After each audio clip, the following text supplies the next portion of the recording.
Picture a dining room table set for 8 people. Fine china, pressed linen napkins, a chandelier casting warm amber light across crystal glasses that have never once been filled for the woman sitting at the far end. Her name is Margaret, but everyone in this room calls her Meg when they bothered to call her anything at all. She is 7 months pregnant, her hands rest quietly in her lap, fingers laced together over the small, visible curve of the life she is carrying. She has not touched her food. Not because she isn't hungry, she is, deeply, in the way only a woman in her 3rd trimester truly understands, but because the air in this room has shifted and her body knows it before her mind can fully name it. Across the table, her in-law, Patricia Hargrove, sets down her fork with the deliberate, measured click of a woman who has rehearsed this moment. She reaches into the pocket of her blazer, pearl gray, immaculate, chosen for exactly this occasion, and she places a small white envelope on the tablecloth. She slides it slowly toward Meg. The table goes quiet. Her husband Daniel, seated at Patricia's right hand rather than beside his pregnant wife, does not move. He does not look up. Patricia's voice, when it comes, is perfectly, devastatingly calm. "We've been carrying this household long enough, Margaret. It's only fair that you begin contributing. The figures are inside. Take your time reviewing them." Meg looks at the envelope. She looks at her husband. He lifts his wine glass and takes a slow, deliberate sip. And in that single moment, the clink of crystal, the silence of 8 people watching her, the weight of 7 months of carrying a child no one in this room seems to value, Margaret Calloway Hargrove makes a decision so quiet, so internal, so absolute that not a single person at that table sees it happen. She picks up the envelope, she folds it in half, she places it in her own pocket, and she smiles. What they didn't know, what none of them could possibly have understood in that polished, chandelier-lit moment of cruelty, was that the house they were sitting in, the manicured street outside its windows, and the 7 homes surrounding it on all sides had been quietly, legally, and entirely hers for the past 3 years. But we are getting ahead of ourselves, because to understand how Margaret got to that table, you first need to understand how she got to that marriage. Margaret Calloway grew up in a modest house on the edge of a small Ohio town, with a mother who worked double shifts at the hospital and a grandmother named Eleanor who smelled of lavender and spoke about property the way most grandmothers spoke about recipes. "Land, Margaret," Eleanor used to say, pulling her close in the evenings when the summer light came long and golden through the kitchen window. "Land, people spend money on everything that disappears. Clothes disappear, cars rust, businesses fold, but land stays. Land remembers who owns it." Meg had grown up listening, not just politely, the way children listen when they have no choice, but genuinely, carefully, with a quality of attention that her grandmother recognized and quietly rewarded. Eleanor Calloway had spent 50 years building a modest but deeply strategic real estate portfolio across 3 counties in Ohio and western Pennsylvania. Nothing flashy, nothing that made headlines.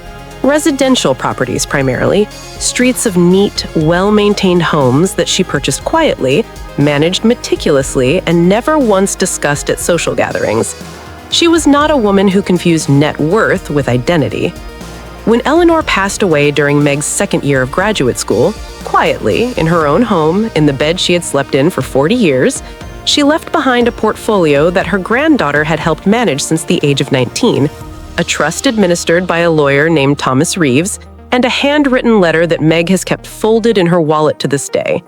It reads simply, "You already know everything you need to know. The rest is patience. I love you, my girl."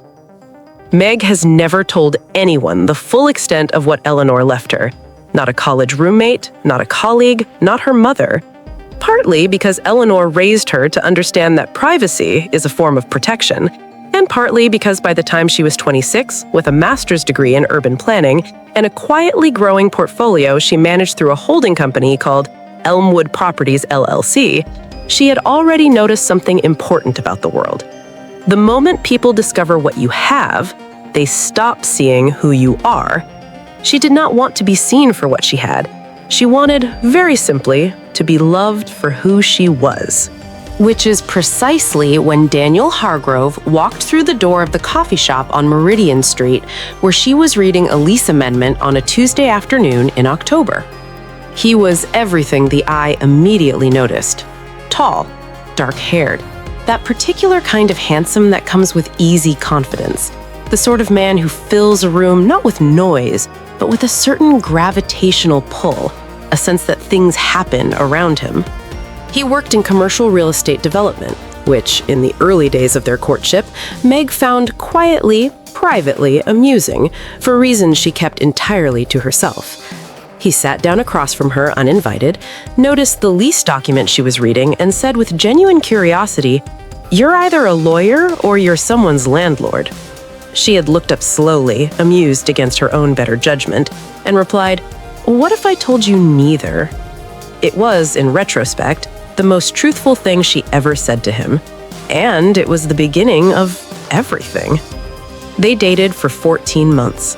In that time, Daniel told Meg repeatedly, with the sincerity of a man who genuinely believed it, that he didn't care about money, that he wanted a real partner, that he had grown up watching his parents perform wealth more than they lived it, and he wanted something different. Meg listened. She watched. She noticed things.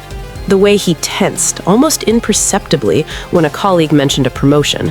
The way his voice changed, just slightly, just enough, when he spoke about his father's expectations. The way he chose restaurants based on who might see him there rather than what the food was like. These were small things. She cataloged them gently, the way you file away a weather pattern you aren't yet sure will become a storm.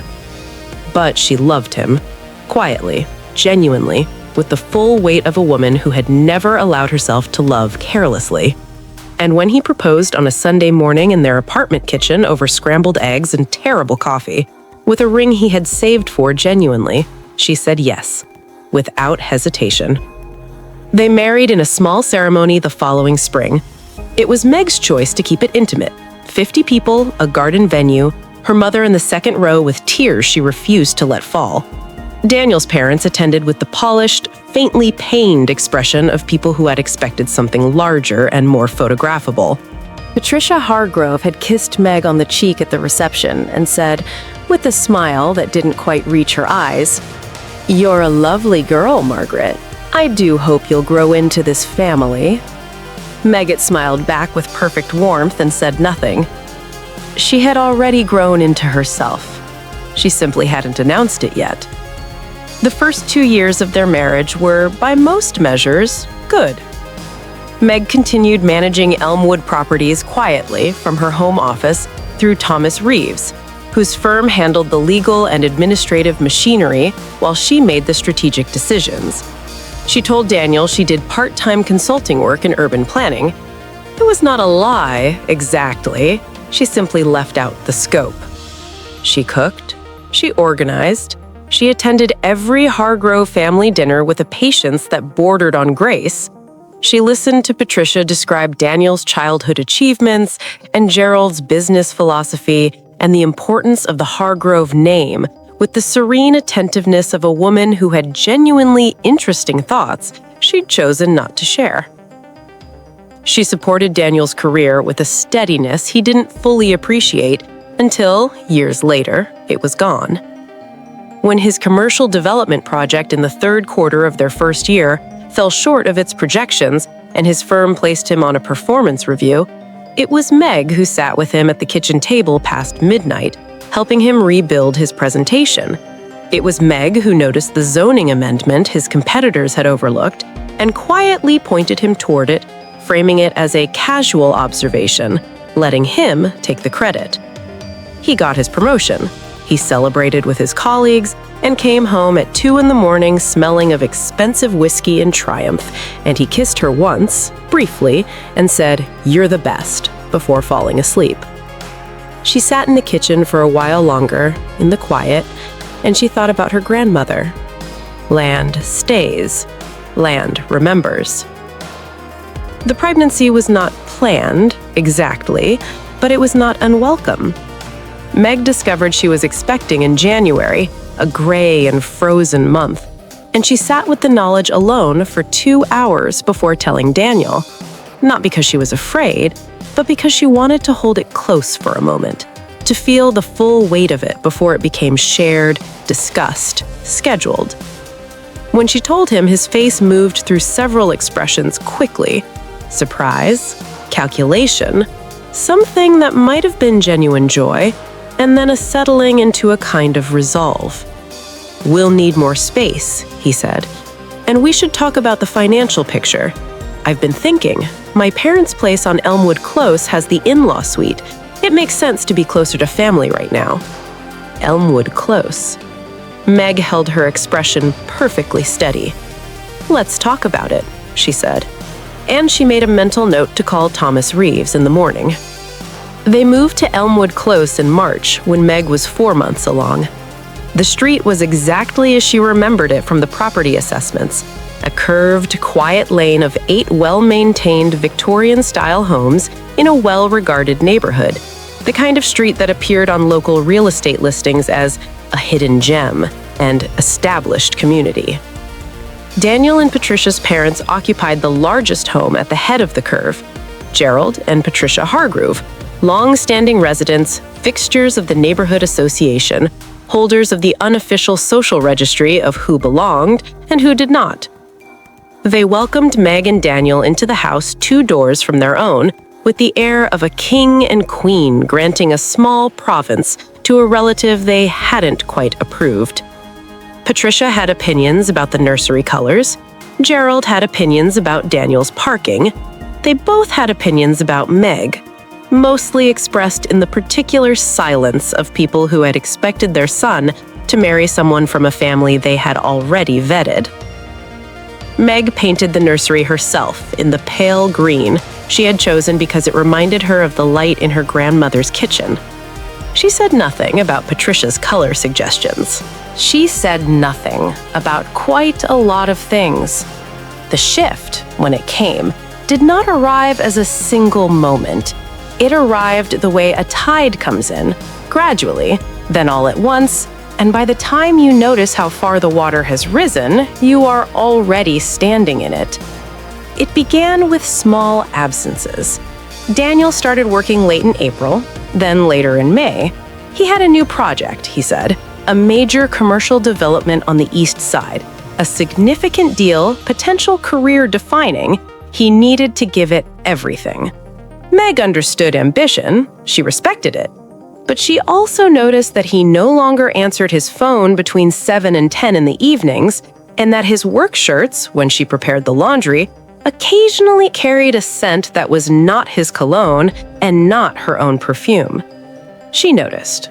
She did not say anything. She was 5 months pregnant, and she was thinking carefully about what she could prove and what she could not. And she had learned from her grandmother that the only moves worth making are the ones you are fully prepared to complete. The confirmation came on a Wednesday evening in June. Meg had a routine checkup that ran an hour shorter than expected, and she came home to find Daniel's car in the driveway at 6 o'clock, which should have been a pleasant surprise, and 2 wine glasses on the kitchen counter, one bearing the faint print of a lipstick she did not own. She stood in the kitchen. The house was quiet. She could hear him upstairs, moving. She placed the glasses very carefully in the sink, ran the water, and washed both of them. Then she sat down at the kitchen table. Then she took out her phone and called Thomas Reeves. "Thomas," she said quietly when he answered, "I need you to begin preparing some paperwork. Nothing urgent, but I want everything in order."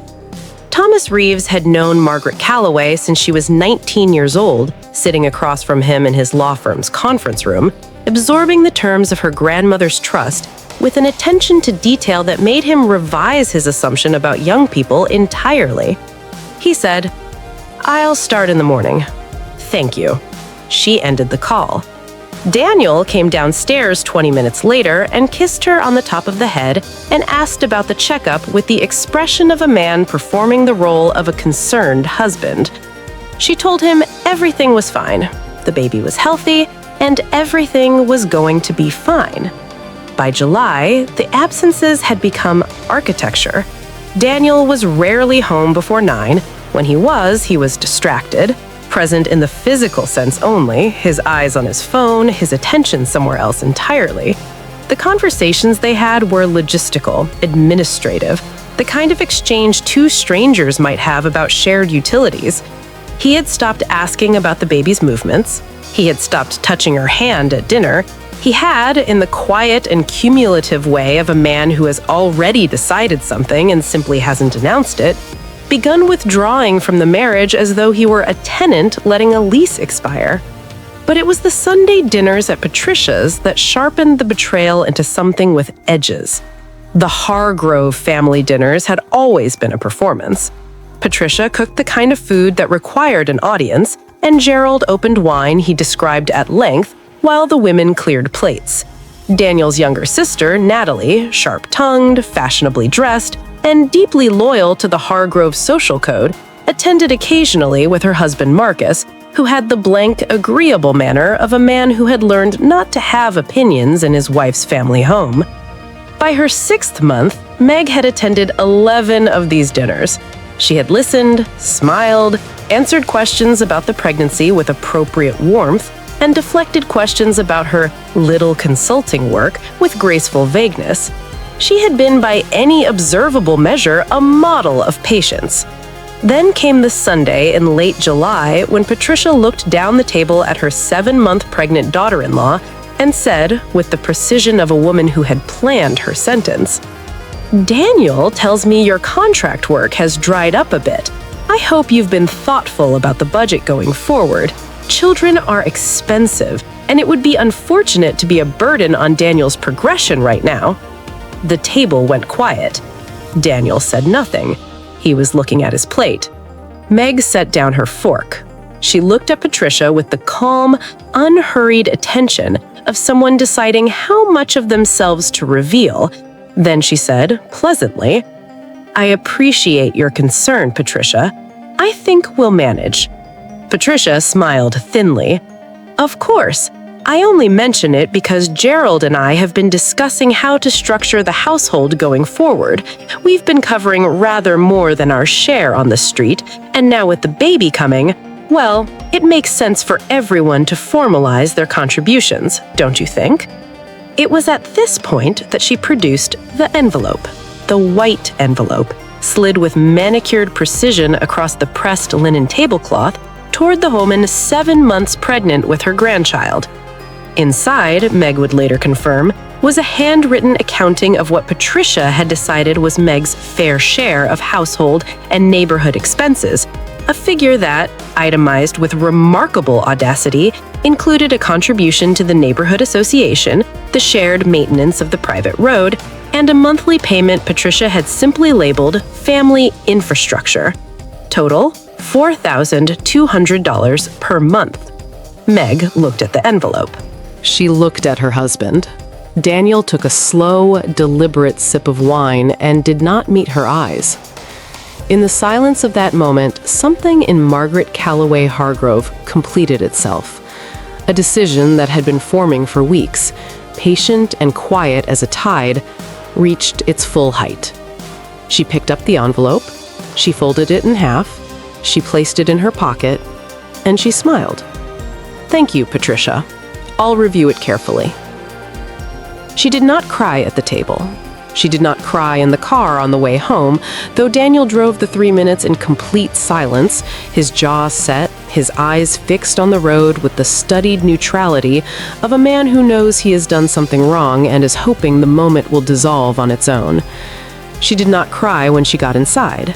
When she climbed the stairs slowly, 7 months pregnant, everything heavier now, the baby shifting low, and went directly to the bathroom and closed the door. She ran cold water over her wrists, the way her mother had taught her when she was a girl and emotions came too fast and too large. She looked at herself in the mirror for a long moment. The woman looking back at her was 31 years old, 7 months pregnant, and standing in a house she owned, on a street she owned, wearing an expression of perfect composure over something that was breaking. Not her spirit, not her strength, but the last remaining hope that the man she had married was the man she had believed him to be. She breathed. Then she put on her coat and her shoes, and she went outside. The street was dark and wet. A late July rain had moved through the neighborhood in the hour since dinner, the kind of summer rain that leaves everything gleaming and smelling of earth and pavement. And Meg walked slowly along the curve of Elmwood Close, hands in her pockets, the envelope folded against her palm. She knew this street better than any of them. She knew that the oak tree at number 4 had a root system that was beginning to encroach on the east boundary wall, and that she had already instructed her property manager to schedule a survey. She knew that the guttering on number 6 needed replacing before the autumn rains. She knew that the private road surface, the one Patricia had included in her envelope as a shared expense, had been relaid 2 years ago at a cost of $38,000, paid entirely and without announcement by Elmwood Properties LLC. By her. She walked slowly, one hand resting instinctively on her belly, and she thought about Eleanor. She thought about her grandmother's hands, strong, dry, always a little cold, and the way Eleanor had sat with her at the same kind of table, a different one, teaching her to read a lease, teaching her to identify a property with structural potential, teaching her, above everything else, to be patient. The person with the most information almost always wins, and the person who waits for the right moment almost always keeps what they've won. Meg stopped in front of number 3, Daniel's parents' house, the house where Patricia Hargrove had just slid a $4,000 invoice across the table toward her pregnant daughter-in-law, the house that sat on a plot of land whose title deed, filed in the county records office and administered by Thomas Reeves, had carried the name of Elmwood Properties LLC and therefore, in all the ways that mattered, the name of Margaret Calloway for the past 3 years. The lease Patricia and Gerald Hargrove signed each year, renewed quietly and professionally through their property management company, had never once mentioned the owner's name. Privacy, Eleanor had taught her, is a form of protection. Meg looked at the house for a long, quiet moment. Then she placed one hand flat against her belly, feeling the small, fierce, certain movement of her daughter shifting inside her, and she made herself a promise. Not for revenge, for her, for this little one who doesn't yet know what world she's being born into, and who will grow up knowing that her mother didn't beg. Not once, not ever. She walked back to the house. She went to her home office, she opened her laptop, and she wrote a single email to Thomas Reeves. It contained 3 words: begin the process. She did not sleep much that night. She lay in the dark, in the bed she shared with a man who came home at 11:15 smelling of a dinner she hadn't been invited to, and she felt the baby move. Those slow, rolling movements of the 3rd trimester, all elbows and certainty. And she thought about the kind of woman she wanted to be when this was over. Not loud, not bitter, not performing her pain for an audience that had already decided who she was. Just certain, just free, just herself. She thought about the envelope in her coat pocket. $4,200. She thought about the $38,000 she had spent, quietly and without credit, repaving the road outside their window. She closed her eyes. Tomorrow, she thought. Tomorrow it begins. But what neither Daniel nor his family could possibly have known was that Meg's quiet email to Thomas Reeves was not the beginning of a reaction. It was the completion of a plan she had been building for 8 months. Because what they didn't know, what none of them had ever thought to investigate, never thought to question, never imagined was anything other than a simple administrative detail about an absentee landlord, would not just change the balance of power in this marriage, it would rewrite the entire map of everything the Hargrove family thought they owned. Stay with me, because from this point forward, everything you think you know about the story is about to change. The woman Patricia Hargrove had just asked to pay family infrastructure fees owned the infrastructure. The woman Daniel had stopped looking at across the dinner table held the deed to the table. And the process that Thomas Reeves was about to begin, it had been ready for months. There is a particular kind of patience that is not passive. It is not waiting for something to happen. It is preparation so complete, so thorough, so quietly assembled in the background of an ordinary life that when the moment finally comes, it doesn't feel like an explosion. It feels inevitable. What Meg had built in the margins of her marriage, in the hours Daniel thought she was doing part-time consulting, in the late evenings when she sat at the desk in her home office with Eleanor's voice in her memory and Thomas Reeves on the other end of a phone line, what she had quietly, patiently, legally assembled was not just the title to their street. It was something far larger, and it was about to surface. Eleanor Calloway, at the time of her death, owned 17 residential properties across Ohio and western Pennsylvania, administered through a network of 3 holding companies that she had structured, with Thomas Reeves' guidance, over 3 decades of quiet, methodical acquisition.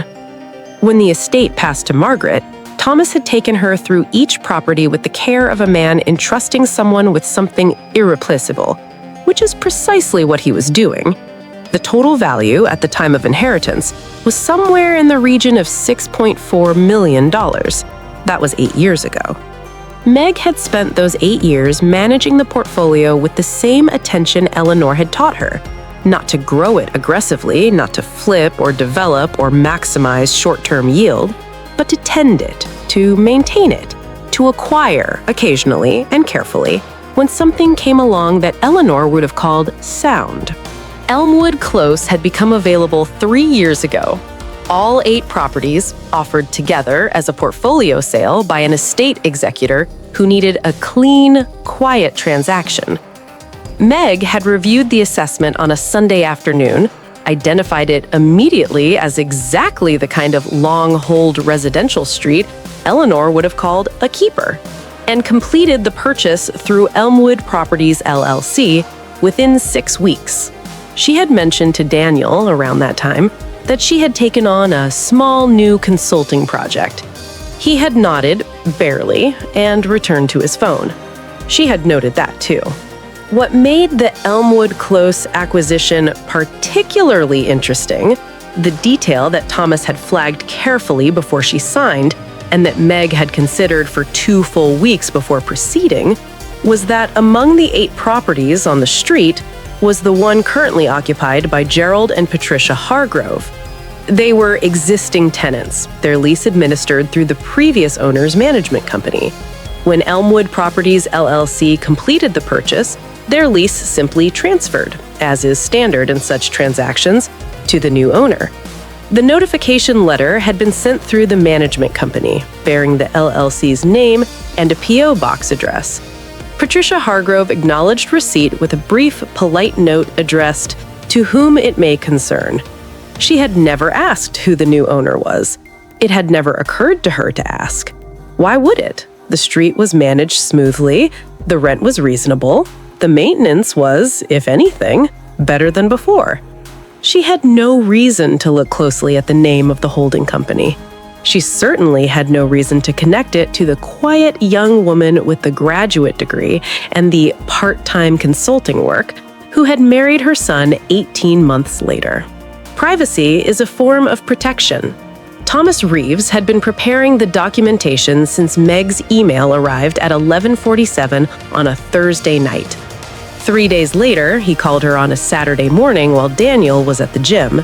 "Everything is in order, Margaret. The ownership structure is clear, the lease records are clean, and the transfer timeline is as we discussed. The question is how you want the information to surface and when." Meg was at the kitchen table with a cup of tea and a legal pad. "Not yet," she said. "I need 2 more weeks." "Of course. Is there anything else I should prepare?" She thought for a moment. "Yes, I need the full asset summary, all 17 properties, current valuations, the Elmwood portfolio, everything. I need it in a format that can be presented clearly in a room full of people who are about to be very surprised." Thomas was quiet for a beat. "That can be arranged. I'll have it ready by end of week." "Thank you, Thomas." "Margaret?" "Yes?" His voice when it came was warm in the way of a man who had known a woman since she was 19 and admired her grandmother and watched her become everything he had hoped. Eleanor would have been very proud. Meg looked out the window at Elmwood Close, at the wet morning street, the oak trees, the neat facades, the house at the head of the curve where Patricia Hargrove was no doubt already planning next Sunday's dinner. "I know," she said quietly. I know she would. The 2 weeks that followed were the most carefully managed of Margaret Calloway Hargrove's life. She attended Daniel's family dinners. She smiled at Patricia's observations about nursery schedules and postpartum weight management. She listened to Gerald explain the commercial real estate market to Daniel as though Daniel were 10 years old and Gerald had invented property. She accepted a second envelope, a follow-up from Patricia, who had added a line item for seasonal garden maintenance, with the same gracious folded-away calm she had shown the first time. She called her best friend Claire late one Tuesday evening, standing on the small back terrace in the August air, and she said simply, "I need you to come to something with me next week. Wear something quiet, bring your good judgment." Claire, who had been Meg's closest friend since university, and who possessed the rare quality of being someone who asked exactly the right amount of questions, which in this case was none, said simply, "Tell me when and where." Meanwhile, unknown to Meg, something else was developing. Daniel, emboldened by the silence he mistook for acceptance, had begun spending weekends away. A business development retreat in Columbus the first week, a client site visit in Cincinnati the second. He came home with the particular guilty ease of a man who had convinced himself his behavior is justified by some internal accounting Meg was never shown. And in the third week of August, he did something that removed the last remaining ambiguity. He brought his phone home, unlocked. It was a Tuesday. He had left it on the kitchen counter while he showered. Meg had walked past it on her way to the refrigerator and stopped. She did not go through his phone. She didn't need to. The screen had lit with a message notification, visible in full as the privacy settings had been switched off. A name she didn't recognize, and 2 lines of text that were entirely unambiguous. She stood in the kitchen for a long moment. The refrigerator hummed. The baby moved. She walked to her home office. She opened her laptop. She typed a single sentence to Thomas Reeves. "Schedule the meeting for next Friday. The full boardroom. I want everyone present." Then she closed the laptop. She went to the refrigerator. She poured herself a glass of water. And she began to plan what she would wear. The meeting was scheduled under the letterhead of Reeves and Associates, Property Law and Estate Management. The invitation, which Thomas sent on official firm stationery, requested the attendance of Daniel Hargrove and his parents, Gerald and Patricia, for a matter of estate administration and property record clarification pertaining to the residential holdings at Elmwood Close. Patricia had called Daniel immediately upon receiving hers. "What is this about? Who is this Reeves person?" Daniel, who had never heard of Thomas Reeves, called Meg. "Do you know anything about a property law firm contacting my parents?" Meg, who was folding laundry at the time, said pleasantly, "Oh, I'm sure it's a routine administrative thing. These estate firms send notices all the time. Shall we just go and see what it is?" Daniel hesitated. "It says to bring any tenancy documents we have." "Then I suppose bring your lease," Meg said. "I'll drive." The offices of Reeves and Associates occupied the top floor of a building in the city's legal district. Quietly prestigious, the kind of firm that did not advertise, that did not need to, that had maintained its reputation for 60 years through the quality of its silence and the precision of its work. They arrived on a Friday morning, the last Friday of August. Daniel wore his gray suit, the one he wore to important meetings. Patricia wore the pearl blazer. Gerald wore the expression of a man prepared to be unimpressed. Meg wore a navy dress, simple and well-cut, and she had braided her hair, and she carried the small leather notebook she always carried, and she walked into that conference room 8 months pregnant and completely, absolutely calm. Thomas Reeves was already at the head of the table when they entered. 64, silver-haired, with the contained, precise manner of a man who had spent 40 years in rooms exactly like this one and learned that the most powerful thing a lawyer can do is wait. Beside him sat two associates, young, suited, with folders open in front of them. And at the far end of the table, rising as they entered, was Claire, who wore the quiet, good-quality blazer Meg had suggested, and who greeted the Hargroves with professional warmth and said nothing further. Thomas gestured to the chairs. "Thank you all for coming. Please, sit down." Gerald looked around the room with the mild impatience of a man who has decided in advance that his time is being wasted. "Can we get to the point? My wife and I have another appointment at 11. Thomas looked at him pleasantly. "Of course, this won't take long." He opened the primary folder. "We're here today to clarify a matter of property ownership that has some direct relevance to all of you, specifically regarding the residential properties at Elmwood Close, including, and particularly, the 8 properties that constitute the full Elmwood Close portfolio." Patricia straightened. "Our lease? Is there a problem with our lease?" "No problem at all, Mrs. Hargrove. Your lease is in perfect order. In fact, it's been in excellent order for the past 3 years, since the portfolio changed ownership." Gerald frowned. "Changed ownership? The management company told us there was a portfolio transfer. We acknowledged it, all very standard." "Exactly so," Thomas said. "Standard in every way. The transfer was clean, legally complete, and properly registered with the county records office. I can provide the documentation if you'd like to review it." He nodded to one of the associates, who slid a bound document set toward the center of the table. Daniel leaned forward and picked it up. He opened it. He began to read. The room was very quiet. Meg sat with her hands in her lap, her notebook open but untouched, watching her husband's face with the calm attentiveness of someone who has been waiting a long time for a particular expression and has finally arrived at the moment. Daniel's eyes moved down the first page, then stopped. She watched him read it a second time. His jaw tightened almost imperceptibly. Then he turned very slowly and looked at her. She met his gaze without blinking. Thomas Reeves spoke, his voice measured and unhurried.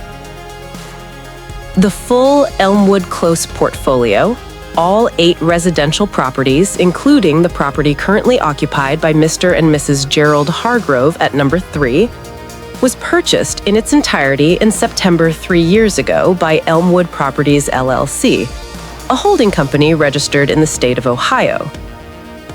He paused. "Elmwood Properties LLC is wholly owned by my client, Mrs. Margaret Calloway Hargrove." The silence that followed had a texture to it. Patricia Hargrove made a sound that was not quite a word. Gerald looked at Daniel. Daniel looked at Meg. Meg looked at no one in particular, her eyes resting somewhere in the middle distance, her hands quiet in her lap, the posture of a woman who has already had this conversation in her mind many times and finds the reality of it entirely as expected. "That's..." Daniel began. "Additionally," Thomas continued with the calm of a man reading a weather report, "I've been asked to share with you a summary of the full portfolio managed by my client, which extends beyond Elmwood Close and represents a total of 17 residential and mixed-use properties across 3 counties, with a combined current assessed value of approximately $11.2 million. He slid the asset summary across the table. Nobody touched it. Patricia looked at her son. Her son looked at his wife. His wife, for the first time since they had entered the room, turned to look directly at him. She did not look triumphant. She did not look angry. She looked, if anything, a little sad, the particular sadness of a woman confirming something she had known for a very long time. She said, quietly and clearly, "I should tell you that I also spoke with a family attorney last week regarding our marriage, Daniel. You'll be hearing from her office in the coming days." Daniel's voice, when it came, was barely recognizable. "Meg?" "My grandmother left me these properties because she trusted me to care for them. She also taught me something I should have said to you much earlier, that a person who is seen clearly and chosen anyway is the luckiest person in the world. She picked up her notebook. She stood, carefully, one hand on the table for support, 8 months pregnant, and absolutely entirely composed. She said, quietly and clearly, "I waited to tell you the truth because I wanted to love you for the right reasons, and I needed to know when the time came that I had done nothing I was ashamed of." She looked at him for a long, last moment. "I'm not ashamed of anything." She nodded to Thomas. He nodded back. She walked to the door. Claire rose quietly and followed her. The door closed behind them with the soft, certain sound of something ending cleanly. In the conference room, nobody spoke for a full 30 seconds. Gerald Hargrove looked at the asset summary he still hadn't touched. Patricia looked at her hands, and Daniel Hargrove sat in a chair in a conference room in his gray suit and stared at the door his wife had just walked through and understood, perhaps for the first time in 4 years, exactly what he had been looking at all along, exactly what he had chosen to overlook, and exactly what that choice had cost him. Meg did not move far. She found a house 30 minutes away from Elmwood Close, a quiet, older property on a wide street with a garden that caught the afternoon light, the kind of house that felt immediately like it had been waiting, and she moved in 3 weeks before her due date with her notebooks and her grandmother's photograph and the pale green paint she had chosen for the nursery. Thomas Reeves handled the legal separation with his customary precision. The process was thorough, calm, and uncontested, partly because Daniel's attorney, upon reviewing the full financial picture, advised against any posture of aggression, and partly because Daniel, in the weeks following the meeting, seemed to have deflated entirely of the certainty that defined him. He called Meg twice. The first time, she let it go to voicemail. The message he left was long and tangled, full of explanations that arrived too late, apologies that had not yet found their proper shape. The second time, she answered. She listened for 3 minutes without interruption. Then she said, "Daniel, I wish you well. I genuinely do. But I am not the right person to receive this. You need to have this conversation with yourself first." She ended the call. She sat by the window of the new house with her hand on her belly and watched the garden go golden in the October light.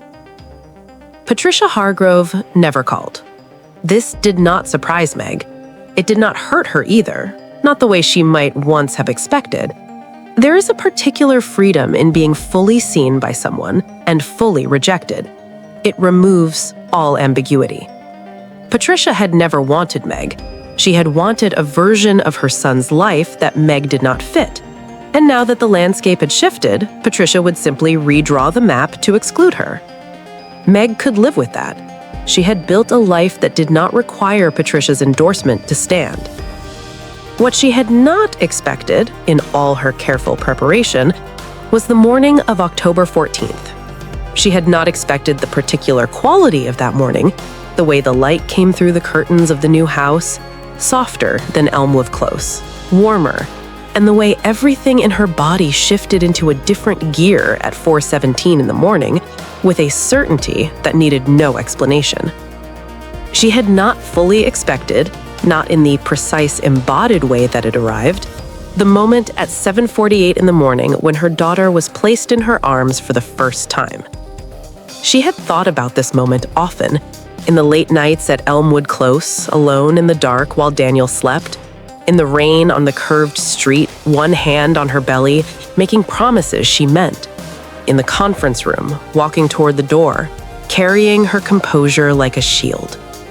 She had thought about what it would feel like. It felt like coming home to a place she'd never been and recognized completely. It felt like Eleanor somehow, in the quality of the stillness. She held her daughter, small, furious, already opinionated, already entirely herself, and she said her name aloud for the first time, Eleanor. In the months that followed, Meg settled into a life that surprised her with its fullness. She brought Eleanor home to the house with the garden. She painted the nursery the pale green she'd always chosen. She nursed and sang and lost sleep. and found in the extraordinary, ordinary minutes of new motherhood something she had not had in a very long time: the feeling of living entirely in a life she had chosen. Thomas Reeves managed the portfolio. Claire came on Sundays. Her mother drove in from Ohio twice a month and cried in the good way, the way mothers cry when things have turned out harder and better than they feared. Meg continued consulting, more visibly now, with proper billing rates, under her own name on urban development projects for a city development board that had been trying to recruit her for 2 years. She took the appointment without apology or explanation, and she sat at that table with the same quality of attention she had learned at her grandmother's kitchen table. She did not take pleasure in the details of Daniel's consequences. She did not follow the story she knew was unfolding, the legal processes, the professional complications that arise for men who have conducted their private lives with too much carelessness, the quiet recalibration her family was forced to undergo when the full financial picture became clear. She knew what was happening. She had prepared for it thoroughly. She simply did not need to watch. There was one afternoon in the early spring of the following year when she drove past Elmwood Close on her way from a planning meeting. She hadn't meant to. It was a detour around a road closure, the kind of small, unplanned turn that life makes sometimes, as if reminding you of a chapter that has finished. She drove slowly down the curve of the street. The oak tree at number 4 had been surveyed. The guttering on number 6 was new. The private road surface was as smooth and well-kept as it had been the year she paid to relay it. Everything maintained, everything in order. She glanced once and briefly at number 3. Patricia Hargrove was in the garden, deadheading roses with the focused efficiency of a woman who tends to the surface of things. She didn't look up as Meg drove past. Meg did not slow down. She drove home to the house with the garden and the pale green nursery, where Eleanor was sleeping in the particular boneless way of a 7-year-old, small fists curled beside her face, already the most certain thing in the room. Meg stood in the doorway for a moment, watching her daughter breathe. Then she took out her phone and sent a message to Thomas Reeves. "The offer on the Westfield properties. I'd like to accept. Let's talk Monday." She put her phone away. She went to the kitchen and made tea. And outside, the spring light moved across the garden the way light moves when it has nowhere particular to be. Slowly, completely, filling everything it finds. There is a version of the story that ends with a confrontation, with raised voices and witnessed humiliation, and a room full of people watching a woman get the dramatic justice that the audience wants to see. Margaret Calloway Hargrove's story does not end that way, because she was not in the end the kind of woman who needed an audience for her power. She was the kind of woman who had spent 8 years learning from a grandmother with cold hands and warm wisdom, who had built something real and kept it quietly, and waited and known with the absolute certainty of someone who pays attention that the right moment would come. And when it came, she did not perform it. She simply walked through it and out the other side and into a life that had been waiting for her all along. That is the thing about women who have been underestimated their entire lives. They don't need to tell you what they're worth. The records speak for themselves. Land stays. Land remembers. And so does she. If this story stayed with you, it stayed for a reason. Because somewhere in Margaret's patience, in the way she walked out of that conference room, in the way she folded that envelope and placed it quietly in her pocket, is something most of us have felt, but rarely seeing reflected back. The knowledge that you are more than what someone decided you were in a moment they thought defined you. If you're new here, subscribe and hit the notification bell, because the stories we tell here are never just about drama. They are about women who knew exactly who they were, even when the room told them otherwise. Every single time.